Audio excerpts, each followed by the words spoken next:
Welcome to yet another edition of Trends with LJE, where we bring you the latest and developing stories across Nigeria and Africa.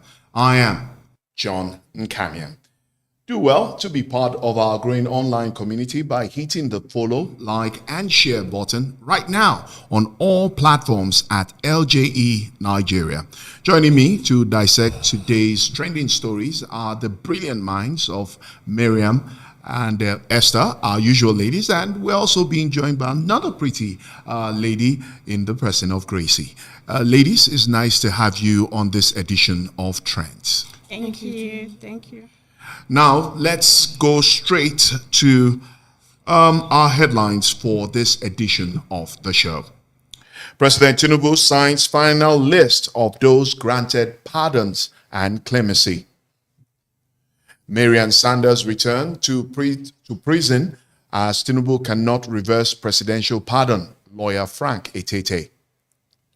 Justice for Ochanya, Nigerians demand reopening of case 7 years after her death. JAMB officials walk out of National Assembly hearing as lawmakers insist on media access. Nigeria tops list becomes number one with the lowest quality of life in 2025, according to Nubo report.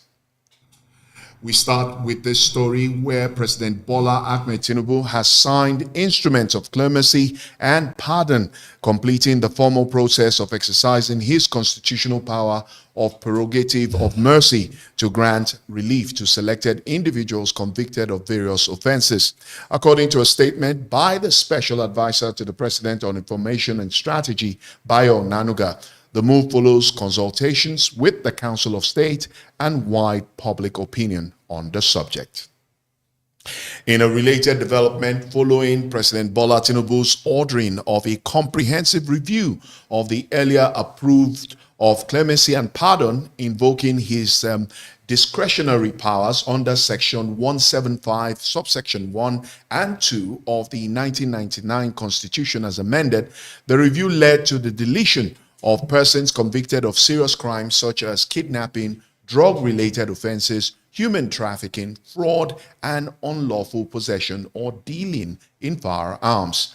Reacting to this development, legal practitioner and public affairs analyst Frank Tietie has faulted President Tinubu's reported refusal or reversal of a presidential pardon earlier granted to Maryam Sanda, insisting that once a pardon is signed, it becomes final and cannot be withdrawn. Tietie, who spoke during a television interview, described the president's action as unconstitutional, emphasizing that the power of pardon, once exercised, cannot be undone. His comments followed reports that Sanda, previously pardoned, had been removed from the list and her sentence reviewed and reduced to 12 years. Let's hear the barrister's position. To call for the review of an act of the president pursuant to Section 175 that has been sealed and communicated to the Nigerian public and that has been technically accepted by the persons who benefited from it. It's very offensive to the principle of presidential federalism for anybody to think that he can reverse an act of the president. It's not possible. And the act of the president, when he's exercising his discretion in his personal capacity, has a tone of finality and cannot be reviewed even by the courts or any other authority. Even the president himself cannot review it, because if we are talking about the seal, the signature of the president that has been attached to a certain document that has passed through, the consultation of the Council of State and then communicated. It cannot be. You see, we cannot make a mockery continually of our presidential system as if we revel in this third world status by which we operate our government. It's not possible. Irrespective of how bad you consider the list to be, government runs on certain principles. Now, as we speak, there could be a reason why that list could be reviewed only on the grounds of fraud and misrepresentation. That is, those persons who advise the president, whether from the Office of the National Security Advisor, whether from the Office of the Secretary to the Government of Federation, or to the Chief of Staff of the President. Frank concluded that The controversy surrounding Sanda's return to prison would likely be tested in court, where judicial interpretation will determine the legality of the president's reversal. And of course, at this point, it's time. Let me get the of the ladies on set today. Let me start with you, Maryam.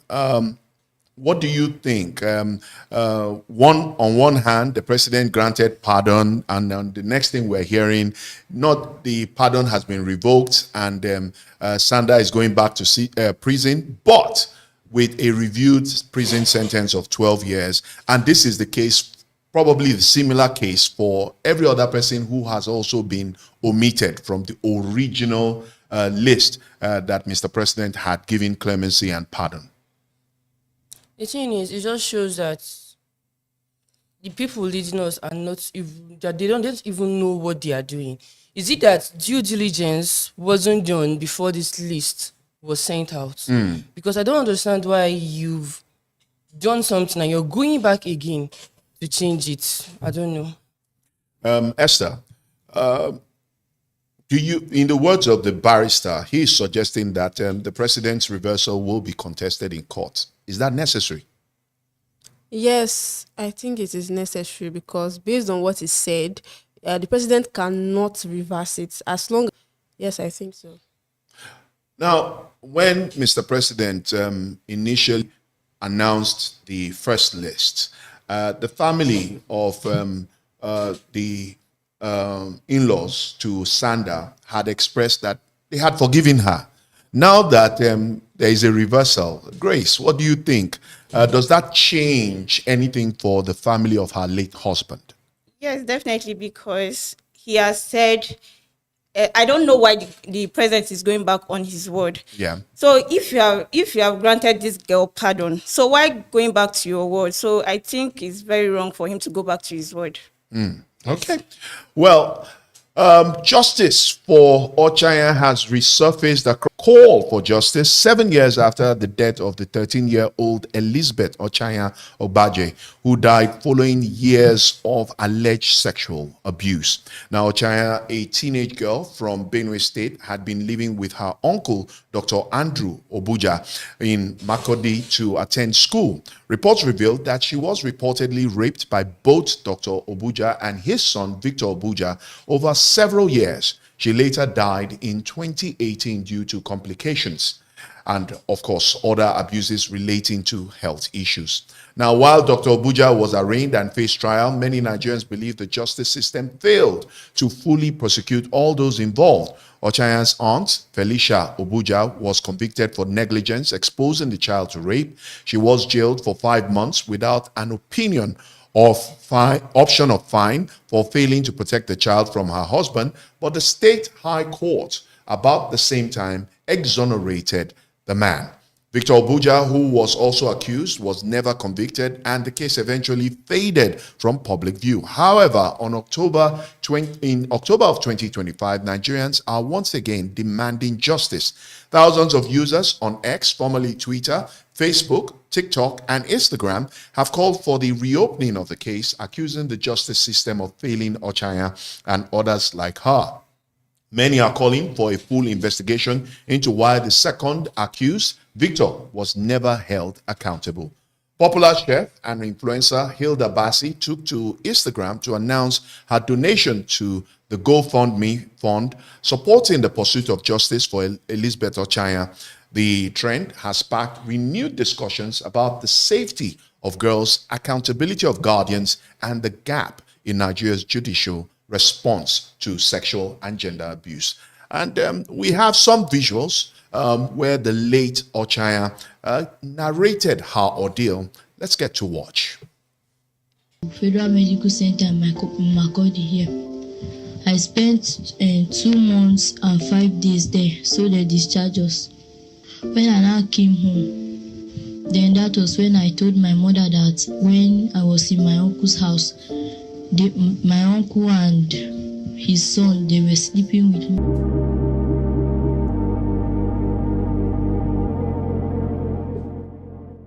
So, Gracie, how do you react to this? I mean, one, People say the internet never forgets, or social media, and that's why, despite the fact that sadly Ochanya has passed on, story still lives. So how do you react to the fact that her story has come back to life, and there's a GoFundMe account currently being, funded by goodwilling Nigerians to support the fight for justice for Elizabeth Ochanya? Okay, I would say to reopen this case, right? This clearly shows that people truly want justice for this girl, right? It clearly shows that justice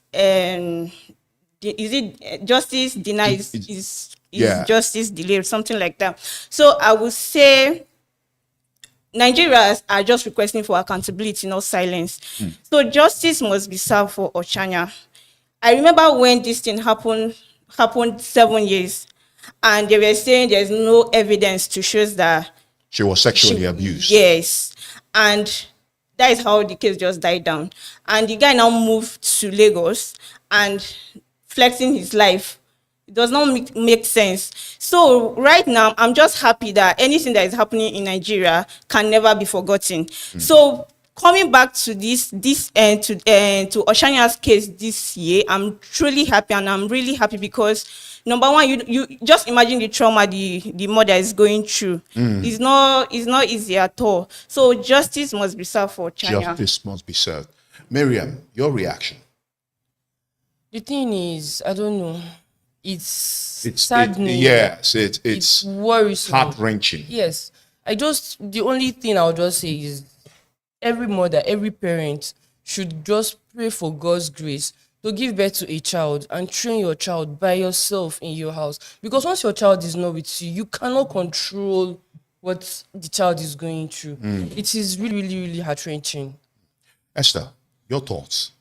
Actually, I'm actually glad that the case has been reopened, because I can remember vividly when this thing happened, the way which realized it. Look at her, look at the video that came out of her actually speaking. She was trying to tell her story to the world, and we didn't even take it seriously. Now she's dead for something that is whenever I look at this story, I'm very heartbroken. Emotional. Because well, very insightful points, ladies, and an emotional one there. But we need to take a quick breather, a quick break. And when we return, we'll be discussing JAMB officials walking out of National Assembly hearings as lawmakers insist on media access and more.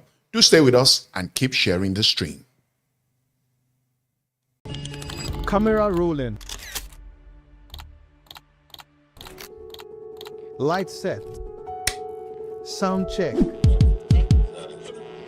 And action. Hello everyone, welcome to today's program, a program where we get to talk about legal issues with intent to educate. They create professional quality videos, recording news, podcasts, and all media content. With top-of-the-line cameras, studio lighting, soundproof spaces, we provide everything you need for a seamless shoot. Our fully equipped studio ensures high-quality production every time. Enjoy a comfortable, air-conditioned environment with professional-grade gear and expert support. Contact us now or visit our Abuja location to reserve your spot.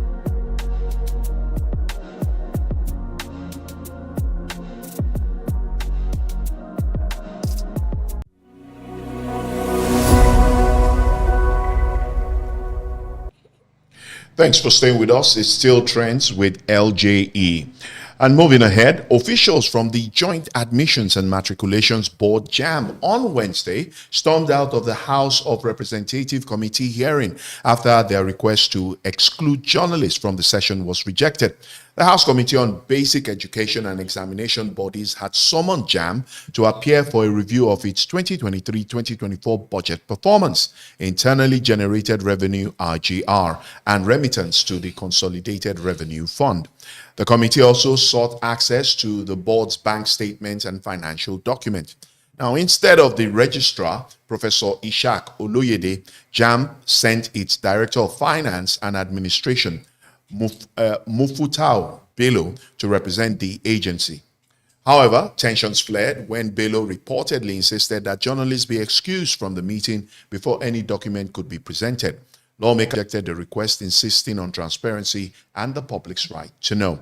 Following a heated exchange, the JAMB delegation abruptly left the session, prompting outrage from the committee members. The lawmakers condemned the walkout as a disrespectful act against the National Assembly and immediately ordered that the officials be arrested for contempt. Let's watch the session. May I create the indulgence of this committee that what we have brought to this committee are sensitive informations and that we don't require the presence of pressmen. Kindly give us benefit of that and they should excuse us, please.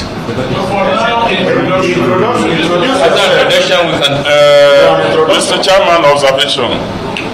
Jam. Okay, observations. Yes. Sustain. Jam, you don't have that right. If you have such, you just whisper to the chairman, or you whisper to the clerk to tell the chairman. You don't dictate for us when you are here. It's like you're dictating for us. Please, next time, in case of next time, if you have such, whisper to the clerk. The clerk will reach out to the chairman. He declined me seeing him. So I couldn't have done otherwise. He told me, chairman, please ask this man to introduce himself. Let us follow your procedure, please. Jam, I think we are at the introduction stage. So please let us go. Jam. Order for your arrest. Whatever you think you have. If you want this country, please. Even if you think you own this country, you'll be arrested. Useless man. Please tell the sergeant. Observers say the incident underscores the growing tension between government agencies and the National Assembly over accountability and transparency in public funds management. Maryam, is JAMB a secret organization? I mean, this is a committee that is asking for transparency and accountability, just basically wanting to know how much did you generate, where did the money go to, how much of that money did you expend? It warrants this kind of reaction from the Director of Finance of JAMB. No, it doesn't warrant such thing. But the thing is, they might have their reasons for saying the press should step aside. So why not give them that benefit of the doubt? Exactly. And just tell the press to step aside, and they do. Even if they do what they want to do, and you find out that there's some discrepancies, you can still come out, do a press release, press conference, and you still air it. It is just like I always say, two wrongs don't make it right. Now the other man in there was in the midst of that altercation, started calling him names. You shouldn't call people names. No matter what, you can air your grievances, air your anger, but don't call anybody names. Esther, your reaction. I mean, JAMB, first of all, the registrar himself was absent. The Director of Finance, who naturally is the man that would answer because he knows the numbers.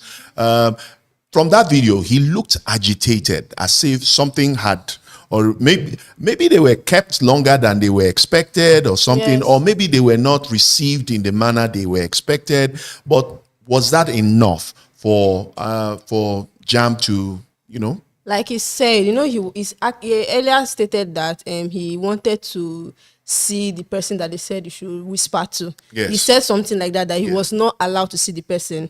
Maybe that's what made him feel agitated, and then he walked out of the place. But I don't support him walking out in that manner, because it's kind of shows to the public like you are hiding something. There's something he's trying to. Yes, there's something. There's something he's trying to hide from.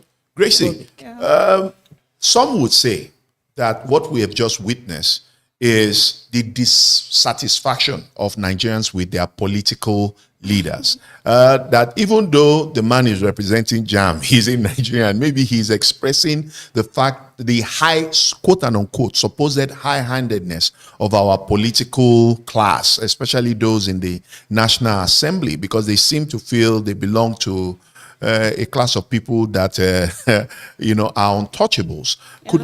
Could that be what led to that walkout? For me, I would say walking away from then shows that there is a growing tension between accountability and transparency.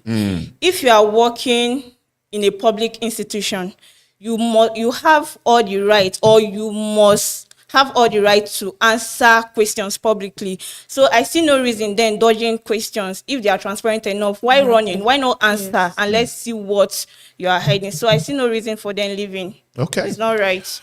Well, moving ahead. And Nigeria has been ranked as the country with the lowest quality of life in 2025, according to the latest global data released by Noble. Now, the ranking, which analyzed various socio-economic indicators across over 80 countries, placed Nigeria at the bottom of the list, reflecting the nation's ongoing struggle with insecurity, inflation, healthcare, and living standards. The Quality of Life Index Noble measures a country's overall well-being based on key indicators such as safety,